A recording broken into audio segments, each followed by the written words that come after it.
Hi, my name's Arnie Shields. I'm a chartered accountant, which is like a CPA. And so I've got about 500-600 Amazon clients. Plus, we've got an Amazon business ourselves. And we started up our Amazon business really just to understand how the reports worked within Amazon and what data to get for Amazon. Since then, that Amazon business has grown. So we've now got a multi-million-dollar Amazon business. But what it's given me is an in-depth understanding of how the Amazon structure works and how businesses work. And so it enables us to provide a very different viewpoint in terms of how this whole business works. And one of the keys to this whole business is really the cash flow. And cash flow will decide whether you succeed or fail in this business. It'll determine whether it's an easy business or whether it's a nightmare.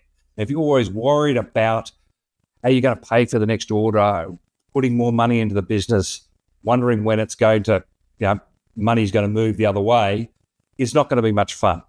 But your Amazon business has got this great opportunity to have fun and a business that you'll really enjoy running.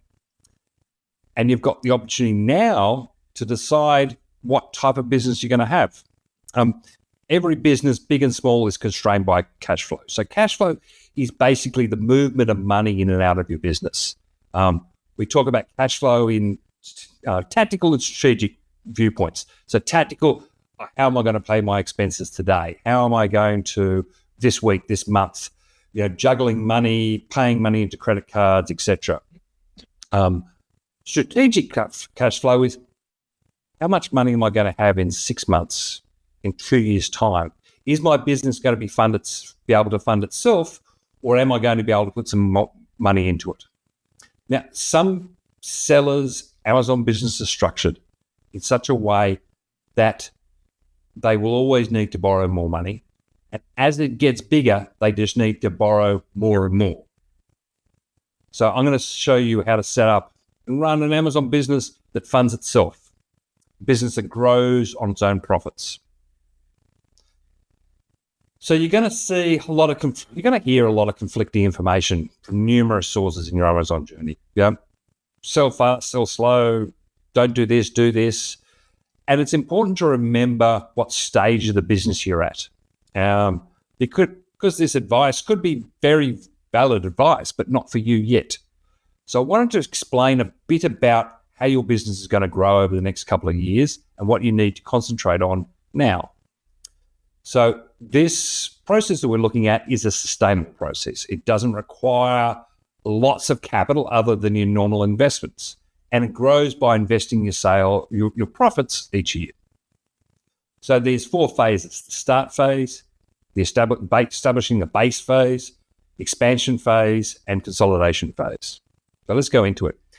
The start phase is your first product. Now, the objectives in this start phase are pretty simple. One is to validate the product.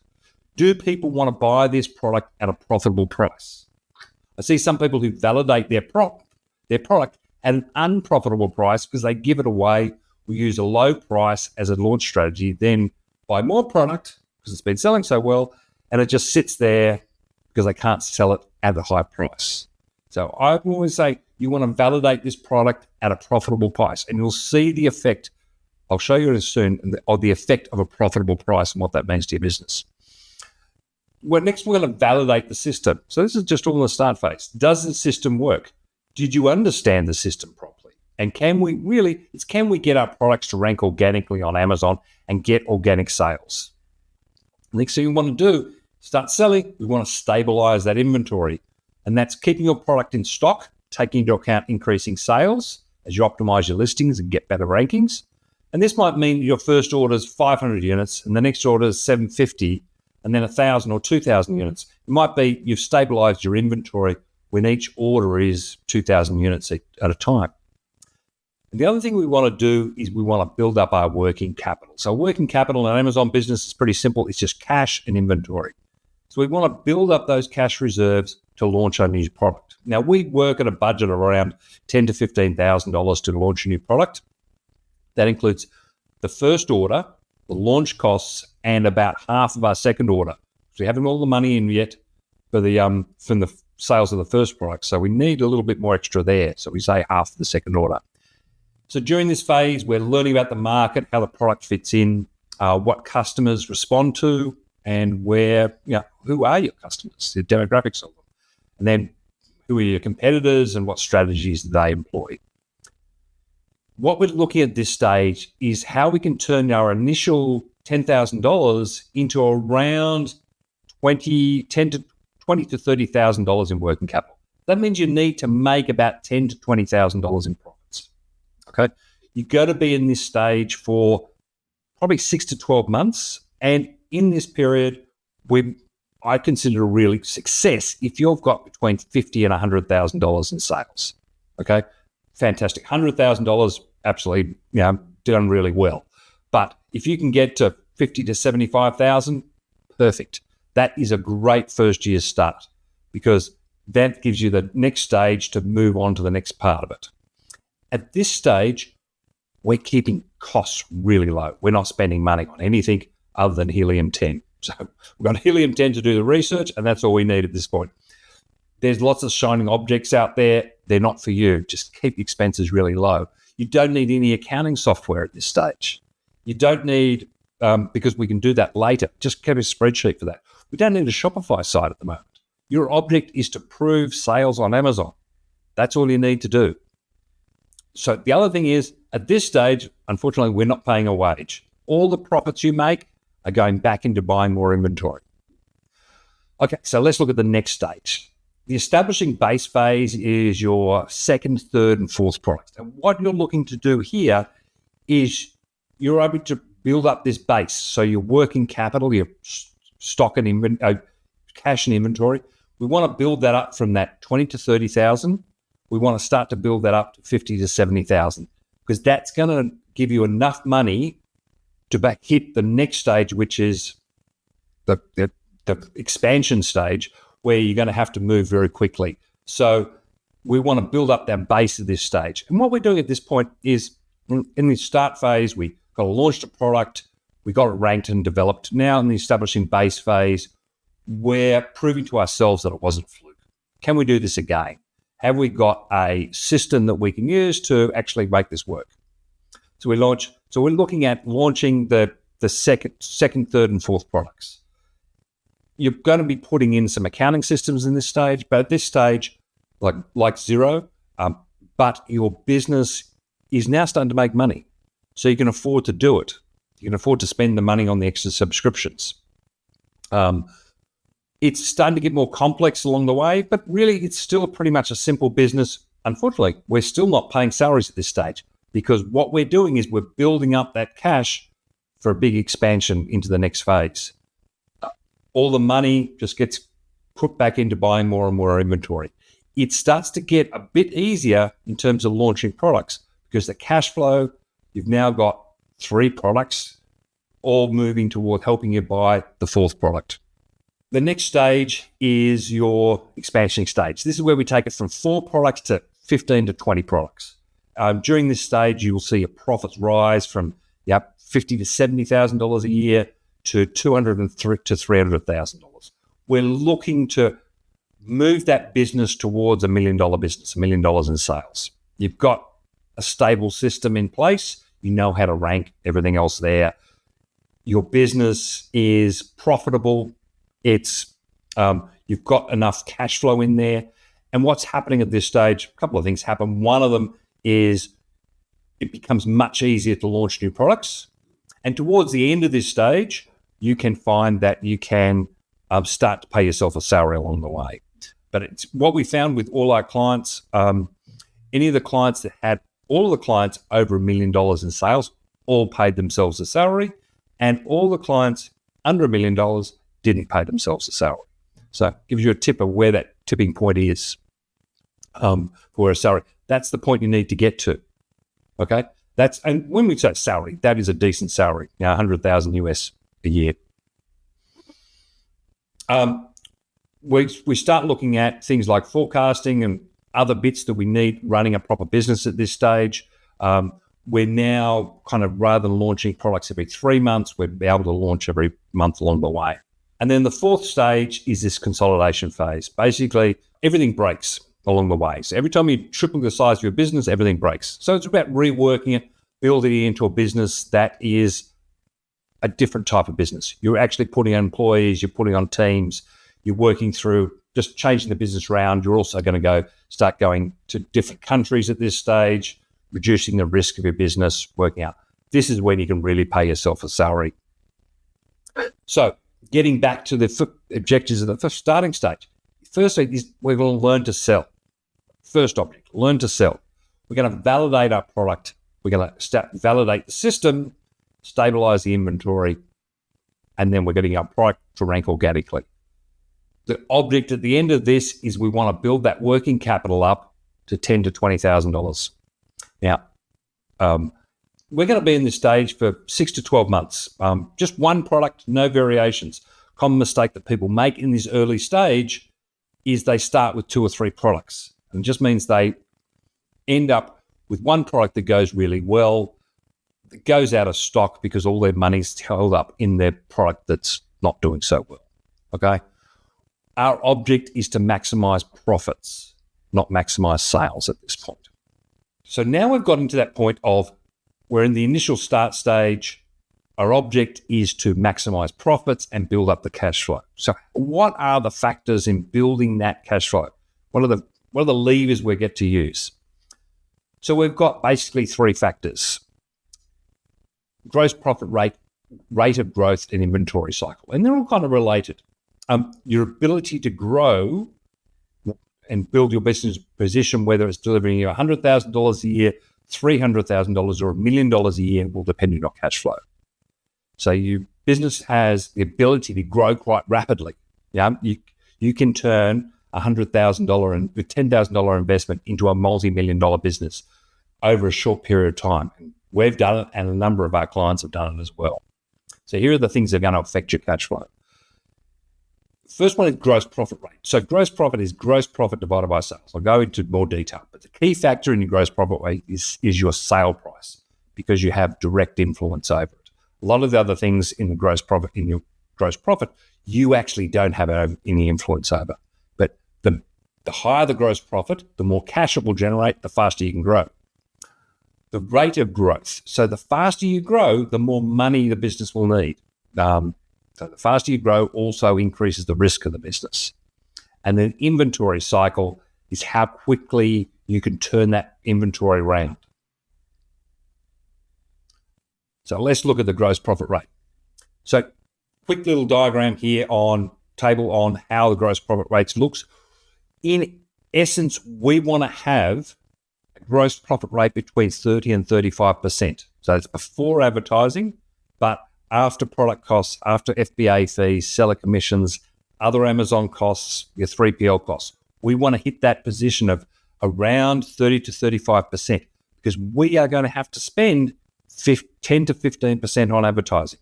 So it brings our kind of net profit after advertising down to 20% level. If it's lower than 30%, you're going to have problems growing. You're going to have cash flow problems in that your business is never going to generate enough money to grow at the rate you want it to. Okay, so we want that to be this gross profit at 30 to 35%. If it's lower, you're going to have to do either of 2 things. 1, grow slower, or 2, you're going to have to borrow money and keep on borrowing money to fund the business. So when we talked before about people whose businesses always needed more and more money, the principal reason is because they had a really low gross profit rate, under 30%. Okay, it started causing problems for them. They're getting the sales and it's all cool, and yes, they're growing rapidly, but they've got no money and they keep on running out.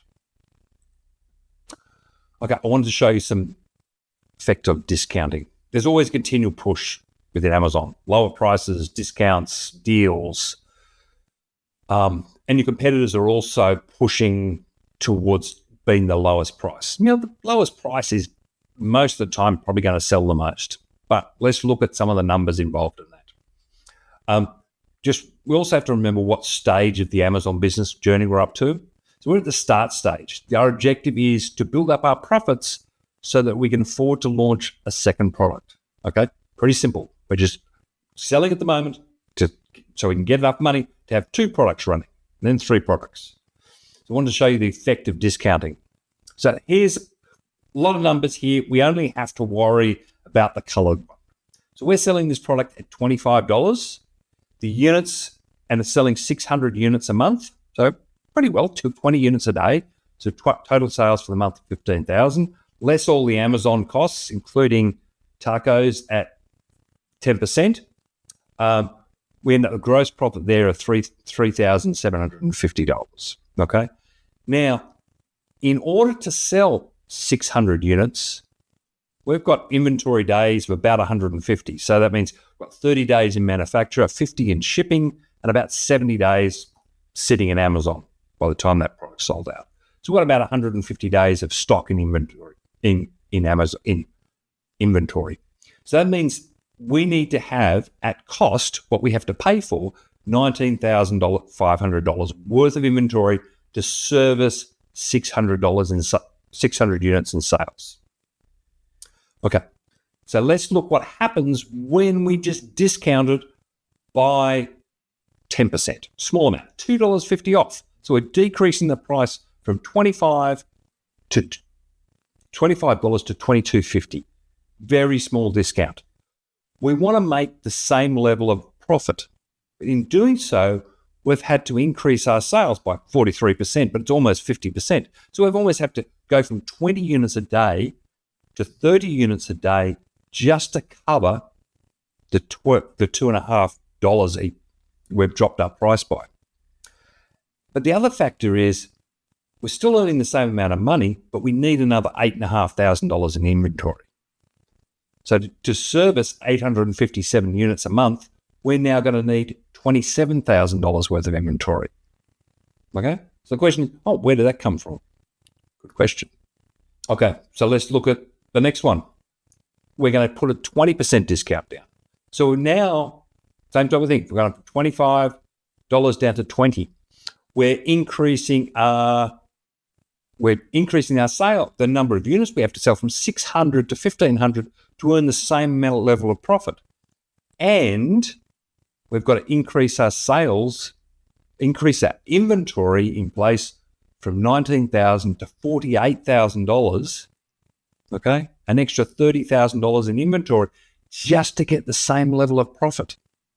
Okay, let's discount it one more time. Okay, we're now taking it down to a very low level. So in this case, we're taking it down to $17.50. So we're only making 4% on it.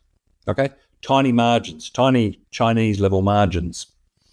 We have to sell 10 times more. Okay, 10 times more. We need to have 10 times more inventory, an extra $180,000 worth of inventory just to service the same level of profit. Okay, this is where the saving we make. How are we going to end up with this level of profit? Yeah, $195,000 worth of profit. How are we going to fund that? And that's where people end up with a problem in terms of we've got to invest extra $180,000. Okay, that's where the problems. You have an ability to either have this business or have this business. Okay, discounting, especially at the early stages, there is grounds for discounting and selling at different prices later on. But in the beginning, in the start stage, it's really important you don't discount because you're not going to be able to grow. You're not going to be able to get beyond the first stage. You're not going to get to your second product because the cash flow won't let you get to the second product. Okay, growth rate. The faster you grow, the more cash you need. Okay, so what that means is you're basically paying for inventory before you get paid for selling it. Okay, conversely, along the way, you can slow your growth rate and you will conserve cash. You can even decrease your sales, and we've done that this year to improve our cash flow. So we've decreased our sales, mainly by turning off some more expensive advertising, and we've actually increased our profit and also increased our cash flow. Okay, so the next one is the inventory cycle. So the faster you can turn over your inventory, the less cash you'll use. So you want to order enough that you satisfy demand and have enough time to reorder. So we've got this type of diagram, okay? If we looked at these peaks in this graph, it's how far those are apart, okay? Now, in the beginning, for the first couple of years, we used to place these orders every 3 months. So we'd try and place bigger orders so we get volume discounts, we'd fill a container, and then to get the inventory, the ship freight cheaper, and then we'd send that into Amazon. Last 2 years, 3 years, that became a little bit more tricky, and we ended up with 3PLs and a whole bunch of other stuff. But what also did was it tied up an enormous amount of cash and inventory. And there was always a risk that savings that we made in freight, and because we had everything in one container, was going to be, we basically had 3 months worth of inventory sitting in a container, and it would be stuck off the coast of LA, or delayed in customs, or sitting in a truck outside Amazon waiting to get in. Okay. The other thing we did is we sent all our stock from China into the US. What that meant is we paid full freight and full duties on that right at the beginning of the 3-month period. So about 18 months ago, I changed the system around, and mainly because an Australian that I know very well got a product called SKU in place. And SKU basically is a 3PL in China that enables you to send in inventory on a weekly basis into Amazon at a cost-efficient manner. So the first step was we got rid of our US 3PL, and all the new shipments went into China 3PL. Then rather than shipping to Amazon every month or every 3 months, we started to ship in every week. So every week, so we're basically just replacing what I sold last week. So every Monday, I open up my inventory spreadsheet and I send in basically what I've sold last month, and if it last week. And we're aiming to keep a buffer there. For us, it's about 48 days worth of stock in Amazon at one point. So rather than, it ended up changing a couple of things. Rather than everything being on one ship, our inventory is now on 7 ships over 7 different weeks. So if something gets stuck, it's not a disaster. And things will get stuck along the way. We will end up with products, customs issues, but because we've got this continual stream of product going into Amazon, if one shipment gets lost or delayed, it's not a great problem. So now we also place orders with the supplier rather than every 3 months, every month. So it really shortened that cycle up. So this cycle here, which used to be every 3 months, is now every month. The other one is because we're shipping in every week, we're paying freight and duties very close to when we're going to sell the product. This enables us to do a couple of things. One of it is that this enabled us to halve the value of our inventory that we're holding in stock. So we had $500,000 worth of inventory. We managed to halve that to $250,000 worth of inventory, servicing the same level of sales just by doing this system. So we freed up $250,000 worth of cash in our business. Okay, these 3 factors, 3 drivers of cash flow, it's all a balancing act. Your sale price, your gross profit rate, how quickly you grow in your inventory cycle. So if you've got a product really selling really well, say your first product gets in there and it starts selling well, you need to place another order, but you don't have enough cash yet. So what do? There's a couple of ways that people say, you just continue selling and sell out and then have a period where you're out of stock for it. I don't like being out of stock. You may end out of stock once. I don't like being out of stock twice. But let's say, what would I do? Well, I would slow my growth, okay? Because by slowing the growth, you conserve your cash, okay? We're doing a couple of things by slowing the growth. We're delaying the time we have to reorder and build up enough cash to place that order. The other thing I'd be doing is turning off PPC and pushing up my price. It's going to increase the amount of cash that the businesses generate and delay the time. Now, how much you increase that price by is part of that balancing act. I always tell my clients, have you tried increasing your price? And they go, oh, no, I can't do that. So just try it. Just try increasing your price. And they go about the process of increasing the price. And they say, oh, I started to sell more as I increased my price. I said, yes, that's what happens. And you'll keep, quite often, as the people increase in price, their sales start increasing. And it gets to a point where there is a tipping point where suddenly it doesn't become more effective and sales start to drop off. Quite often, you'll find that as you increase your price, your sales actually increase rather than decrease to a point. So our object at the first stage is to not be the best seller, not be the one who's got the most sales. You can get a nice badge or something if you have the most sales, but really what we're looking to do is saving up enough money so we can launch product number 2. A couple of things I wanted to talk about was organic growth versus outside capital. So organic growth is using the internal cash flows of the business to fund the growth, okay? It's slower, but it's less risky. And it means that you can end up with a significant business and your own investment in the business was $10,000. So the other thing it does is by relying on the profitability of the business to actually grow, it means that you're putting in the things that are right in the beginning. So when you get to the next stage, the expansion stage, you're actually ready to grow. You know how to make these products sell at a profitable price. The difficulty I see with people getting outside money in. So in the case of, they might be their own money or they might borrow money, but they see this issue of I need to borrow more money to get this business, to get more inventory, to launch more products, whatever. And what they're doing is their problem is they're hiding a problem that's within it. They're hiding a structural problem within their business that no matter how fast or hard they grow or how many sales they've got, they're always going to need more and more cash. Okay. The other thing is we look at inventory lending and a few things like that. And people say, oh, well, it's only for 3 months. Guaranteed it will never be 3 months. It'll be at least 6 months, if not more. A lot of businesses, when they borrow this inventory lending, they don't ever pay it back. It's always just rolled over and rolled over and rolled over, which ends up being really expensive.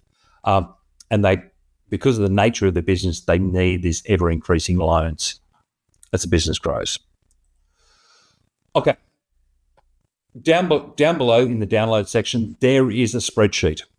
Okay. If you want to hammock around with how fast you can grow and what your prices are and how that affects your cash flow, then you can use this spreadsheet. And here's just basically the dashboard on it. But basically, you can change the price, you can change the daily sales per product, you can increase over time the number of products you've got, you can change the pricing down below, and you can see in this little dashboard what happens to this. And this is the most important one, cash minimum level in year, okay? And if that goes red, that's money that you have to finance. It's a great tool. We've been using it for years. If you want to get a video explanation of how it works, you can go to donaldbateman.com.au/cash, and you can download it as well and watch the video of how it works. So that's available for you down below. Yep. In the end, cash flow determines the growth of your business. Cash flow will determine how many products you can order, and later whether you have enough to pay yourself a salary. A business with poor cash flow will always have problems growing. A business with good cash flow is lots of fun. It's your choice. You can decide what type of business you want to have, and you can do so, especially at the beginning. It's easy. It's up to you. But cash flow is going to determine whether that's what type of business you have. So you can have a business that says, I'm going to get the most level of sales, but if it's a low gross profit rate and you haven't got the system set up, then it's going to be a painful experience. Or you can have a business that you start growing, just start using that cash from the business it generates, setting up your business, your products that are profitable, and the business generates its own cash to be able to eventually pay you a salary, but also just fund the growth of the business. If you've got any questions along the way, I'm always available. Arnold Shields, my firm's called DullmanBateman.com.au, and love to hear from you soon.